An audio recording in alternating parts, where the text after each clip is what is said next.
This is step 7 and 8 of week 3 in the Community Health Project. After you listen to this video and after you review the written instructions that have been posted, please let me know if you have any questions. So again, the project focuses on a health promotion educational intervention. Step 7, which is the key informant interview, is going to take about 1 to 2 hours to complete. Remember, their time is precious, and don't overstay your welcome. About an hour should get you what you need to know.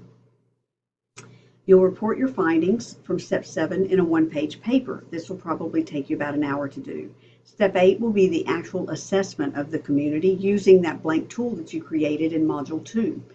This step's going to take about 11 to 12 hours to complete. So this means you'll spend a total of approximately 14 to 15 hours on the project in this module.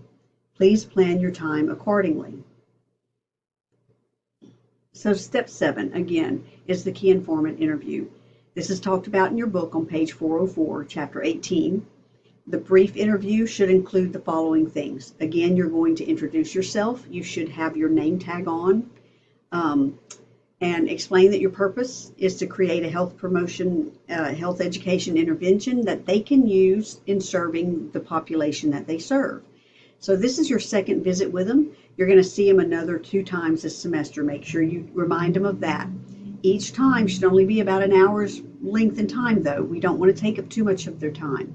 Bring your clinical hours log and the clinical evaluation tool with you every time you visit. A hard copy. You need to print them both out and have them sign the hard copy. So every time you visit with them, they need to sign the clinical log plus initial the objectives that you've met on that visit. Show both of these documents to them and explain them to them and make sure they understand what they're supposed to do. The clinical eval tool on the very last page, when the project is over and you've finished, they will sign down at the bottom an initial, and then you will submit that to me via regular mail. You're going to assess the purpose, mission, population served by this agency. You will have the key informant review with you any and all resources they use there in the agency and offer to their clients in their efforts to help the vulnerable population. Things like health educational materials, health promotion materials.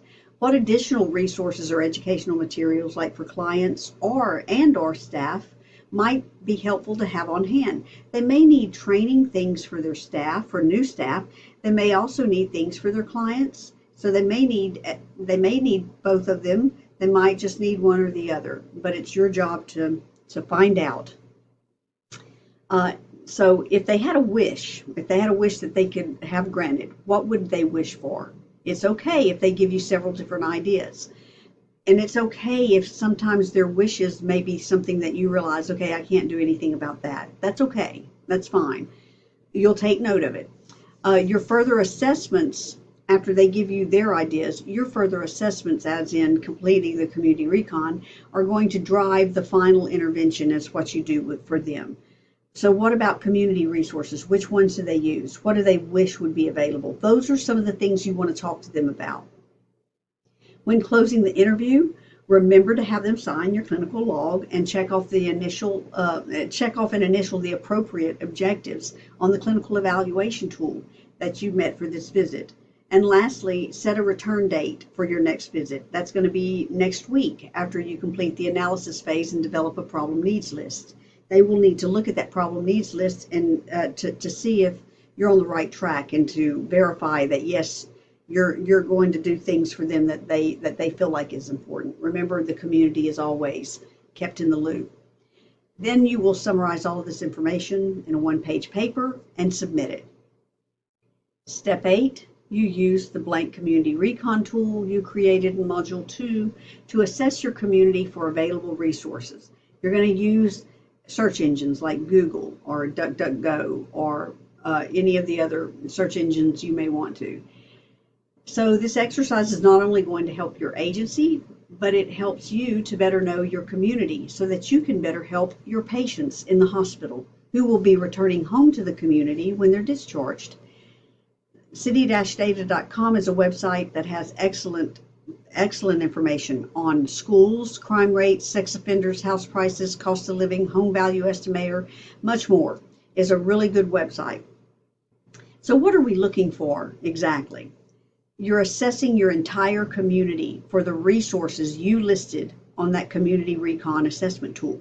In other words, you're filling in the blanks. So everything you put on that blank tool, you are now going to look for in your own community.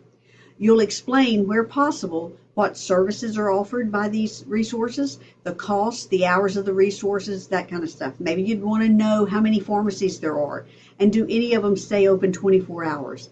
You might want to know how many public and private schools there are, what the cost is for these private schools. You'll use the quadrant method that you used in the mini assessment in Module 1, and the quadrant method includes the following steps, where you will use Google Maps. You'll bring up a map of your community where the names of the streets are visible. You print and you save this map. You find the street that divides your community into north and south sections equally or close to it, and draw a line on that street. Find the street that divides your community into east and west sections equally or close to it, and draw a line on it.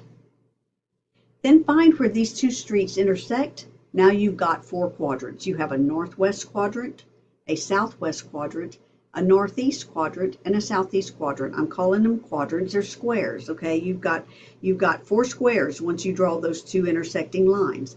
You've got a northwest square, a southwest square, a southeast square, and a northeast square. So then you are going to try to find 2 to 3 examples of each resource, items that you listed on your tool.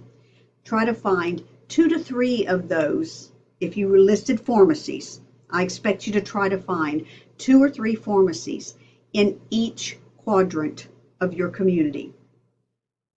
Now, finding 2 or 3 examples of each resource may or may not be possible in every category or in every quadrant. If you can't find 2 to 3 examples in each quadrant, don't worry about it. Not every category will have examples of every resource in all quadrants of a community.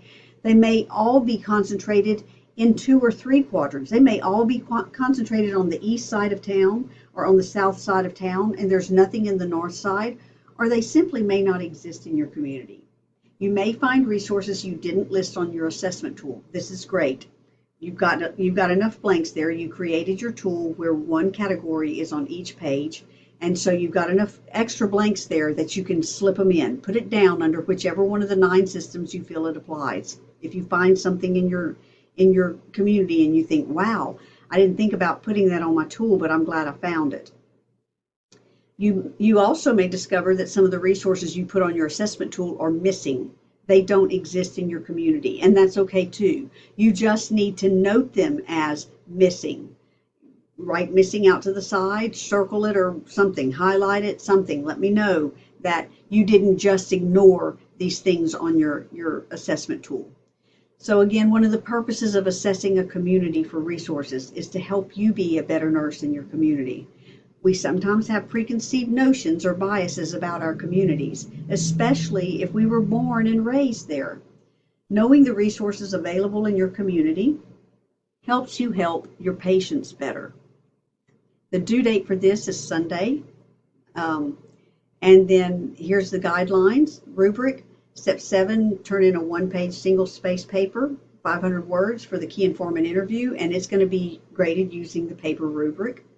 Step 8, again, this document is the table you created in the last module. You'll now be filling in the blanks with information on existing resources, their costs, the hours of operation, services provided, and so forth. This document will be anywhere from 15 to 20 pages long. The completed assessment tool rubric will be used for this assessment, for step 8. So we have 2 different rubrics here, okay? Because we have 2 different rubrics going to be used, you will get 2 different grades. Step 7 will count for 10 points, and step 8 for 40, because step 8 is it's going to take you most of the time in this module. And they need to be submitted again by Sunday, week 3. The total time is about 14 to 15 hours to complete these steps. I know you can do this. This sounds like a lot of work. You just need to get organized. The tool that you created in Module 2 will help you. It'll help keep you organized. So go ahead and get this thing done, get the assessment done, and submit it. Thank you.